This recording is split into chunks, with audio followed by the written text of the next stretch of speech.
পুরো পৃথিবী জুড়ে চলছে তৃতীয় বিশ্বযুদ্ধ। আমাদের হাতে এসেছে এ বিশ্বযুদ্ধের গুরুত্বপূর্ণ সব আপডেট সংবাদের শিরোনাম। শুরুতেই থাকছে ব্রিটিশ গণমাধ্যম গার্ডিয়ানের দাবি, নিজের কবর নিজেই খুললেন নেতানিয়াহু। এবারে জানিয়ে দিব ইসরায়েলের সবচেয়ে বড় ভয় এখন তুরস্ক। আরও থাকছে ইরানি অস্ত্রে পিলে চমকে গেছে মার্কিন পাইলটের।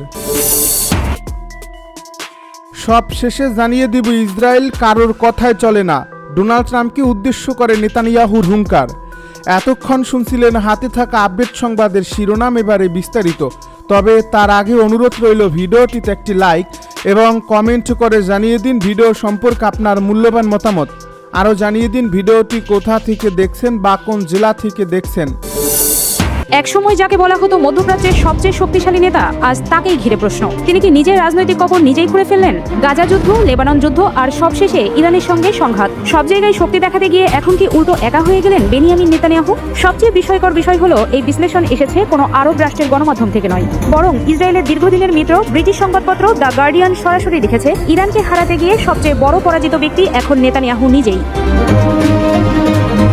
দ্য গার্ডিয়ানের পররাষ্ট্র বিশ্লেষক সাইমন টিসডাল বলছেন, ইরানের বিরুদ্ধে যুদ্ধ ছিল নেতানিয়াহুর বহু বছরের রাজনৈতিক স্বপ্ন। তার বিশ্বাস ছিল ইরানের পারমাণবিক কর্মসূচি ধ্বংস হবে, রেভলিউশনারি গার্ড দুর্বল হবে, তেহরানের সরকার পরিবর্তন হবে, আর মধ্যপ্রাচ্যে ইসরায়েলের একচ্ছত্র আধিপত্য আরও শক্তিশালী হবে। কিন্তু বাস্তবে কি ঘটেছে? তাদের একটিও লক্ষ্য পূরণ হয়নি, বরং যুদ্ধ থামাতে হয়েছে যুক্তরাষ্ট্রকেই।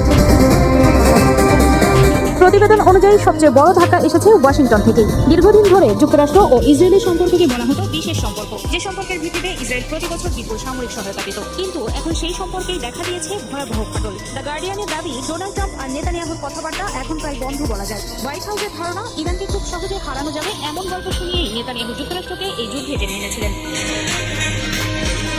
ট্রাম্পের অবস্থানও এখন সম্পূর্ণ ভিন্ন। যেখানে নেতানিয়াহু চাইছিলেন ইরানের বিরুদ্ধে দীর্ঘ যুদ্ধ, সেখানে ট্রাম্প চাইছেন দ্রুত সমঝোতা। প্রতিবেদনে বলা হয়েছে, ট্রাম্প এমনকি ইরানের ইউরেনিয়াম সমৃদ্ধকরণ, ক্ষেপণাস্ত্র কর্মসূচি এবং নিষেধাজ্ঞা শিথিল নিয়েও আগের চেয়ে নমনীয় অবস্থান নিয়েছেন। অন্যদিকে লেবাননেও যুদ্ধ বন্ধের চাপ দিচ্ছেন মার্কিন প্রশাসন। অর্থাৎ যে ইস্যুগুলোতে নেতানিয়াহু বছরের পর বছর কঠোর অবস্থান নিয়েছিলেন, সেই সব ক্ষেত্রেই এখন ওয়াশিংটন বিপরীত পথে হাঁটছে। এই অবস্থায় সবচেয়ে বড় সংকটে পড়েছেন নেতানিয়াহু নিজেই, কারণ তার সামনে এখন দুই পথ। প্রথম পথ ট্রাম্পের কথা মেনে যুদ্ধ থামানো, কিন্তু তাতে তার কট্টর ডানপন্থী জোট ভেঙে যেতে পারে। দ্বিতীয় পথ ট্রাম্পকে অমান্য করা, কিন্তু তাতে যুক্তরাষ্ট্রের সঙ্গে সম্পর্ক আরও ভয়াবহ সংকটে পড়তে পারে। দুই দিকেই রাজনৈতিক ক্ষতি। দ্য গার্ডিয়ান আরও বলছে, নেতানিয়াহুর সবচেয়ে বড় ব্যর্থতা শুধু যুদ্ধ নয়, বরং তিনি আমেরিকার রাজনীতিতেও বিভাজন তৈরি করেছেন। একসময় যুক্তরাষ্ট্রের দুই প্রধান দলই ইসরায়েলকে প্রায় নিঃশর্ত সমর্থন দিত, এখন সেই ঐক্যমত্য ভেঙে যাচ্ছে। সাম্প্রতিক জরিপগুলোতে দেখা যাচ্ছে, ইতিহাসে প্রথমবারের মতো উল্লেখযোগ্য সংখ্যক মার্কিন নাগরিক ফিলিস্তিনিদের প্রতি বেশি সহানুভূতি দেখাচ্ছেন। এমনকি ট্রাম্পের মাগা সমর্থকদের মধ্যেও ইসরায়েলের প্রতি অন্ধ সমর্থন কমছে। বিশ্লেষকদের মতে এটি শুধু একজন নেতার সংকট নয়, এটি মধ্যপ্রাচ্যের শক্তির ভারসাম্য বদলে যাওয়ারও ইঙ্গিত। যদি ওয়াশিংটন সত্যিই ইসরায়েলকে আগের মতো নিঃস্বার্থ সমর্থন না দেয়, তাহলে নেতানিয়াহুর বহুদিনের বৃহত্তর ইসরায়েল স্বপ্নও বড় ধাক্কা খেতে পারে। অন্যদিকে ইরান আন্তর্জাতিক অঙ্গনে আবারও শক্তিশালী অবস্থানে ফিরে পাওয়ার সুযোগ পেতে পারে। দ্য গার্ডিয়ানের ভাষায়, ইরানকে পরাজিত করার আশায় নেতানিয়াহু এক বিশাল রাজনৈতিক জুয়া খেলেছিলেন, কিন্তু সেই জুয়াতেই তিনি সবচেয়ে বড় পরাজয়ের মুখে পড়েছেন। এখন প্রশ্ন একটাই, গাজা যুদ্ধ, লেবানন সংঘাত আর ইরান ইস্যুর পর ইসরায়েলের জনগণ কি নেতানিয়াহুর উপর থেকে আস্থাও হারাতে শুরু করবে, নাকি শেষ মুহূর্তে আবারও নতুন কোনো রাজনৈতিক চাল দিয়ে নিজের অবস্থান টিকিয়ে রাখবেন তিনি? মধ্যপ্রাচ্যের রাজনীতির সবচেয়ে বড় উত্তর হয়তো লুকিয়ে আছে এই প্রশ্নের মধ্যেই। মধ্যপ্রাচ্যের রাজনীতিতে বহু বছর ধরেই ইরানকে ইসরায়েলের প্রধান প্রতিদ্বন্দ্বী হিসেবে দেখা হয়েছে, কিন্তু এবার নতুন এক বিশ্লেষণ সামনে এনে ভিন্ন ইঙ্গিত দিয়েছে ইসরায়েলি গণমাধ্যম। ইরান নয়, বরং মধ্যপ্রাচ্যের অন্য একটি দেশ বড় চিন্তার কারণ হয়ে দাঁড়িয়েছে ইসরায়েলের জন্য। কোন সেই দেশ? ইসরায়েলি গণমাধ্যমে দাবি করা হয়েছে, দীর্ঘমেয়াদে ইসরায়েলের জন্য সবচেয়ে বড় কৌশলগত চ্যালেঞ্জ ইরান নয়, বরং তুরস্ক। প্রশ্ন হচ্ছে, কেন এমন আশঙ্কা তৈরি হয়েছে? কি এমন বদলে গেছে আঙ্কারার অবস্থানে?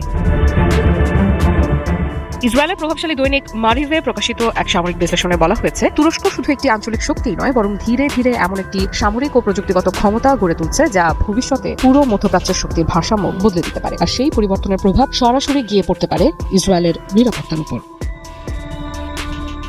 বিশ্লেষণে বিশেষভাবে উল্লেখ করা হয়েছে ন্যাটোর মধ্যে তুরস্কের অবস্থান। যুক্তরাষ্ট্রের পর ন্যাটোর দ্বিতীয় বৃহত্তম সশস্ত্র বাহিনী রয়েছে দেশটির হাতে। কয়েক লাখ সক্রিয় সেনা, আধুনিক যুদ্ধ সক্ষমতা এবং বিস্তৃত সামরিক অবকাঠামো তুরস্ককে অন্য অনেক আঞ্চলিক দেশের তুলনায় আলাদা অবস্থানে নিয়ে গেছে। তবে শুধু সেনা সংখ্যা নয়, ইসরায়েলি বিশ্লেষকদের সবচেয়ে বেশি ভাবাচ্ছে তুরস্কের প্রতিরক্ষা শিল্প। একসময় বিদেশি অস্ত্রের উপর নির্ভরশীল দেশটি এখন নিজেদের সামরিক চাহিদার প্রায় 80% দেশীয় প্রযুক্তির মাধ্যমে পূরণ করতে সক্ষম। অর্থাৎ যুদ্ধ বিমান থেকে শুরু করে ড্রোন, ক্ষেপণাস্ত্র, সাজোয়াজার এবং নৌ প্রযুক্তি সব ক্ষেত্রেই দ্রুত এগিয়ে যাচ্ছে আঙ্কারা।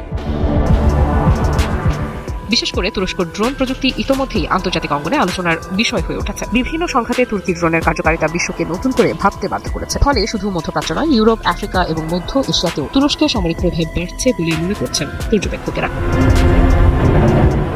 কিন্তু এখানেই শেষ নয়। ইসরায়েলি বিশ্লেষকদের মতে সামরিক শক্তির পাশাপাশি তুরস্ক এখন কূটনৈতিক ও রাজনৈতিক ক্ষেত্রেও নিজেদের প্রভাব বাড়ানোর চেষ্টা করছে। গাজা ইস্যুতে কঠোর অবস্থান, ফিলিস্তিনের প্রতি প্রকাশ্য সমর্থন এবং মুসলিম বিশ্বের নেতৃত্বে আরও সক্রিয় ভূমিকা নেওয়ার প্রচেষ্টা তুরস্ককে আঞ্চলিক রাজনীতির কেন্দ্রবিন্দুতে নিয়ে এসেছে।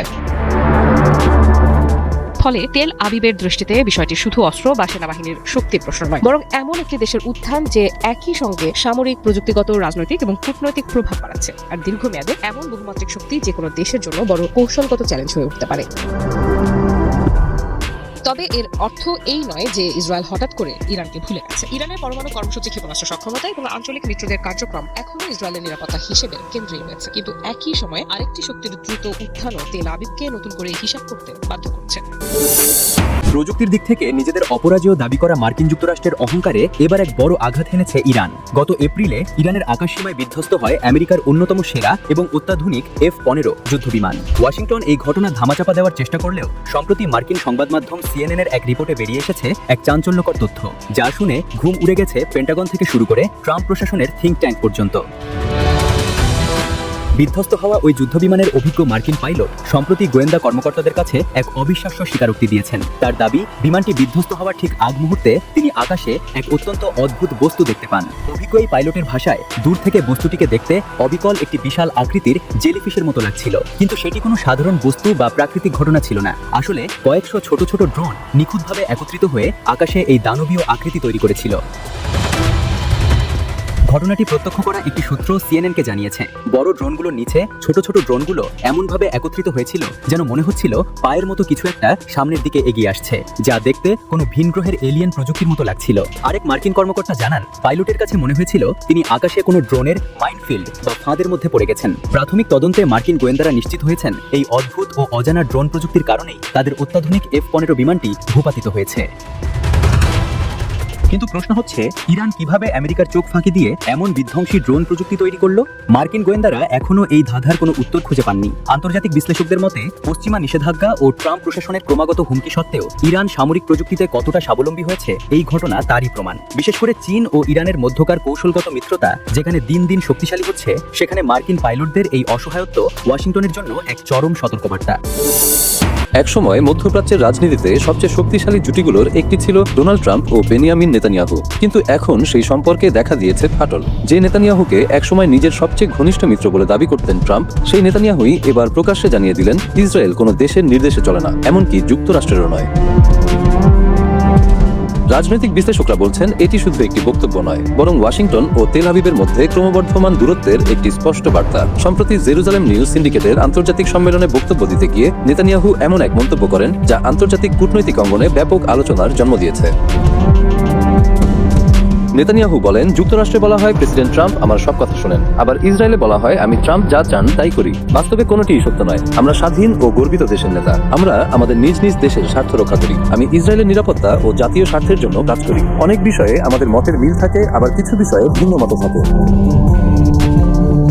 তার এই বক্তব্যের মাধ্যমে নেতানিয়াহু যেন সরাসরি প্রত্যাখ্যান করলেন ট্রাম্পের সাম্প্রতিক দাবি। কারণ কয়েকদিন আগেই এক সাক্ষাৎকারে ট্রাম্প বলেছিলেন ইসরায়েলের উপর তার যথেষ্ট প্রভাব রয়েছে এবং প্রয়োজন হলে তিনি ইসরায়েলকে সংযত রাখতে পারেন।